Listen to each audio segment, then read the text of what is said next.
Rusiyada hamilə qadınların iş rejiminin yüngülləşdirməsi ilə bağlı yeni təşəbbüs irəli sürülüb. Belə ki, hamilə qadınların günlük iş saatlarının 6 saata endirilməsi və əmək haqqlarının tam ödənilməsi barədə qanunvericiliyə təkliflər olunub. Bəs Azərbaycanda hamilə qadınların həftəlik iş saatlarının azaldılması mümkündürmü? Bununla bağlı qanunvericiliyə hər hansı bir təklif oluna bilərmi? Hesab edirəm bununla bağlı addım atmaq olar və bizdə də hamilə və südəmə körpəsi olan qadınları iş həftəsini 30 saata endirmək olar. Çünki iş saatı az olarsa, ana istirahət eləmək imkanı da qazanır, uşağını yedirtmək imkanları qazanır. Həm sağlıq baxımından, eyni zamanda psixoloji baxımdan bütün bunların hamısının anaya xeyri var. Təbii ki, bunlar hamısı hesablanıb. Bəs ölkədə hamilə qadınlar və 3 yaşına dək uşağı olan qadınlar üçün iş vaxtı necə müəyyən olunub?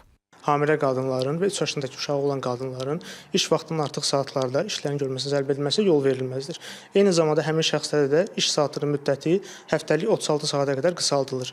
Yenidən təkrar nəzərinə çatdırıram ki, bu pozuntu tərəfimizdən aşkar olunarsa 198.1.5-ci maddəyə əsasən cərimə olunurlar. Hamilə və 14 yaşındakı uşağı olan qadınların gecə saatlarında işlərin görülməsinə cəlb etmək, o cümlədən qeyri-iş günlərində, bayram günlərində, istirahət günlərində onların artıq iş saatlarında işlərin görülməsinə cəlb edilməsi yol verilməzdir.